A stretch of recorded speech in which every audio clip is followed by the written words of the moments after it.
tous, c'est Marion. Aujourd'hui, on finit la rénovation de la chambre. J'espère que ça va vous plaire. La dernière fois, on avait posé le parquet, donc aujourd'hui, on commence par les plinthes. Pour les coins de la pièce, là où deux plinthes se rejoignent, il faut couper en biseau. J'ai commencé à utiliser une scie à onglet, mais elle n'avait pas la bonne largeur, donc ça n'a pas été très pratique. J'ai dû retourner la plinthe pour bien la couper. C'était vraiment pas l'idéal. J'ai ensuite changé de méthode, vous verrez. Là où je savais que j'allais installer le lit, j'ai fait 2 raccords, comme ça, si c'est pas parfait, ça se voit pas. Voilà, la scie sauteuse, c'est plus facile. Et hop, c'est la bonne taille. Une fois toutes les découpes faites, il s'agit de maintenir les plinthes en place. On peut les clouter. Moi, j'ai essayé de faire au maximum en collant. Donc j'ai dessiné des vagues avec la colle pour que ça adhère au mieux. J'ai dû passer pas mal de temps accroupie à maintenir les plinthes en place en attendant que la colle fasse effet. Et ça a beaucoup plu à Sonny qui s'est prise pour un petit chien de cirque. Regardez ça.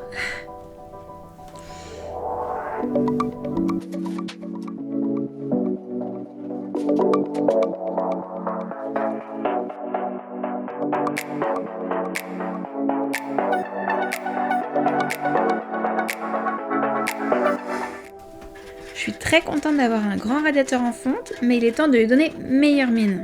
Première étape, dépoussiérage. Et ça en avait bien besoin, c'était vraiment sale, avec un max de vieux poils de chien en prime. Une fois que c'est propre, on peut passer à la phase peinture. Je suis restée dans le classique, du blanc, et on utilise une peinture qui résiste à de hautes températures. On vérifie que c'est bien indiqué radiateur sur l'étiquette pour pas se retrouver avec une peinture écaillée dans quelques semaines. Une fois le radiateur peint et réinstallé sous la fenêtre, j'ai voulu, pour avoir un peu plus d'intimité, rajouter un film adhésif sur les vitres. Vu que la chambre est au rez-de-chaussée et donne sur la rue, j'ai vraiment pas envie que les passants puissent voir à l'intérieur. Alors j'avais un peu peur que ce soit difficile à installer, mais c'est bien expliqué et si vous mouillez la vitre, c'est même facile. Et ensuite il n'y a plus qu'à couper l'excédent sur les côtés, et voilà. Un élément marrant un peu spécial de la pièce, c'est cette petite niche creusée dans le mur. On va faire en sorte que ce soit un peu plus joli. Première étape, on ponce pour enlever les saletés, les aspérités. Et puis on passe du vernis teinté pour faire ressortir les nœuds du bois. Vous voyez, déjà ça rend mieux. Et la troisième étape, c'est la plus délicate, mettre du papier adhésif pour décorer l'intérieur de la niche. Bon, là encore, je suis restée très minimaliste en choisissant un film blanc uni. Je trouve que ça permet bien d'éclairer la cavité. Bon, c'est vraiment pas facile à mettre par contre, il faut prendre son temps, faire preuve de patience, sans précipitation. Et à la fin, on arrive à un résultat plutôt convenable. Qu'est-ce que vous en pensez ? En tout cas, après avoir fait des gros travaux, c'est super agréable de passer à la phase décoration, je trouve. C'est là que la vision que vous aviez en tête depuis le début va pouvoir prendre vie, que les inspirations collectées sur Instagram et Pinterest vont enfin se concrétiser. Bon, j'aime beaucoup le look blanc avec déco en rotin ou en bois. Vous pourrez dire c'est pas très original, mais si ça a tellement de succès, c'est que ça crée une atmosphère à la fois naturelle et cosy qui est super agréable. Et par exemple, tous mes amis m'ont dit que ce grand lustre il rendait super bien, surtout grâce au haut plafond, que ça occupait bien l'espace. Qu'est-ce que vous en pensez vous ? Ça vous plaît ? Allez, on continue la déco en s'occupant des rideaux. En premier lieu, il faut installer les tringles. Bon, je dois utiliser des chevilles mollies. Dans les plaques de plâtre des chevilles classiques, ça risquerait d'être attaché. Alors, on m'a prêté une pince à expansion, mais j'ai eu du mal à l'utiliser parce que j'ai pas beaucoup de force dans la main. Mais bon, finalement, j'y suis arrivée, aussi bien pour la porte-fenêtre que pour la fenêtre. J'ai installé des tringles et des barres noires parce que je voulais que ça ressorte sur le blanc du mur. Et ça fait plus élégant que l'argenté, je trouve. Mais bon, c'est juste mon goût. Et puis, j'ai opté pour des rideaux occultants. Parce que les volets sont installés de telle façon qu'on ne peut pas les fermer de l'intérieur. Et j'avais pas envie de sortir dehors tous les soirs pour les refermer et tous les matins pour les ouvrir. Donc avec ces rideaux, je peux faire le noir dans la pièce très facilement.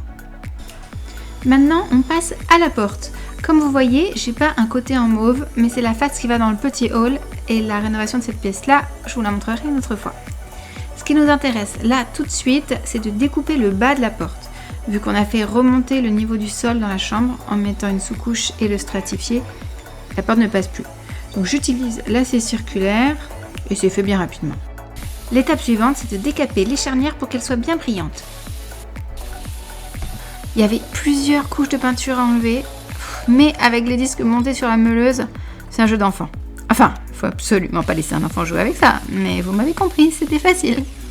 Par contre, les choses se sont compliquées une fois que j'ai réinstallé les charnières et que j'ai voulu enfiler la porte dessus. C'est une très vieille porte avec donc 2 vitres et elle était très lourde. Et en fait, j'ai pas réussi à la remettre toute seule. Jusque-là, c'est pas trop grave, j'aurais pu attendre. Mais regardez, je mets la porte trop près du mur. Je crois qu'elle tient. Et en fait, non. Oh, je suis dégoûtée.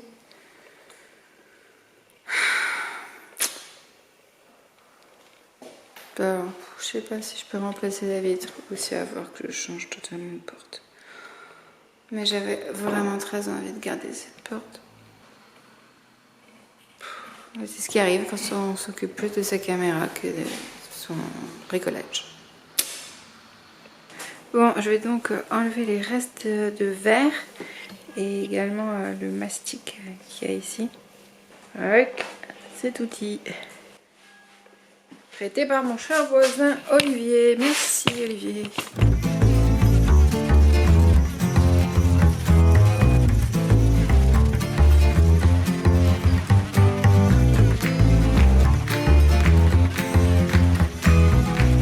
Je suis bien contente de ne pas avoir eu à changer de porte, ça aurait fait un coût supplémentaire alors que là mon menuisier Eric m'a fourni une vieille vitre gratuitement et son employé Anthony l'a mis en place pour moi. Bon, c'est pas exactement les mêmes vitres mais elles se ressemblent beaucoup donc je suis contente. C'est une agrafeuse spéciale. Une petite agrafe sur le côté. Faut pas.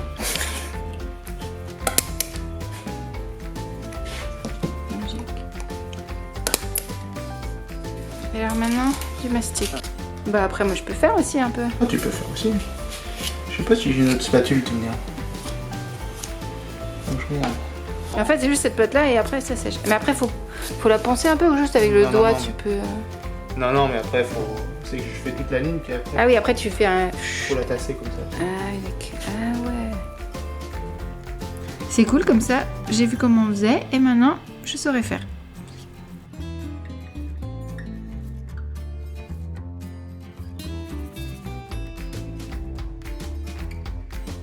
Finalement, le bricolage n'est pas fini, j'ai encore l'habillage de la chambre à faire. J'ai mis du vernis teinté sur les baguettes en pain que j'ai découpées aux bonnes dimensions et là je fais la découpe pour la serrure.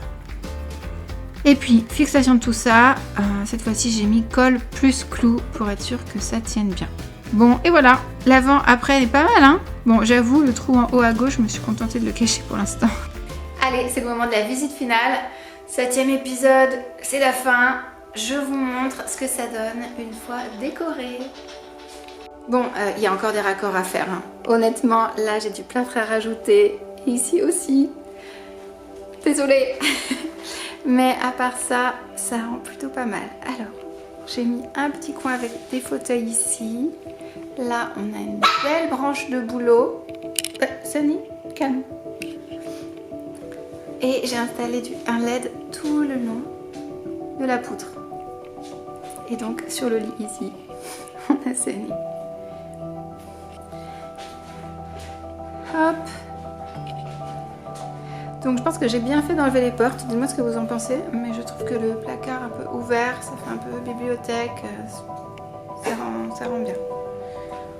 Là on a la porte-fenêtre, le rideau, le super joli cadre fait par mon amie Mathilde. Regardez. J'aime beaucoup, en plus ça va super bien avec les rideaux. Et dans la petite niche, on dirait que la chenille Marshall était faite pour ça. Bon, Sunny, tu es vraiment énervée là, je t'en prie. Donne-nous un petit peu de temps.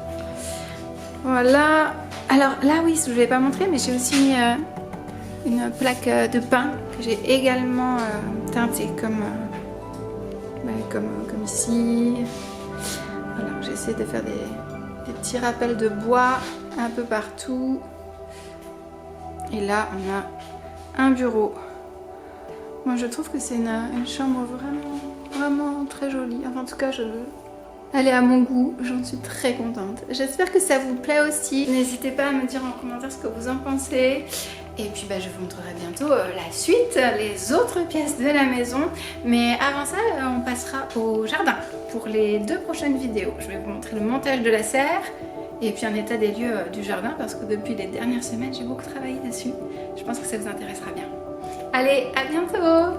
Et merci encore pour tous les likes, les commentaires, ceux qui s'abonnent. C'est vraiment super sympa. Allez, bye!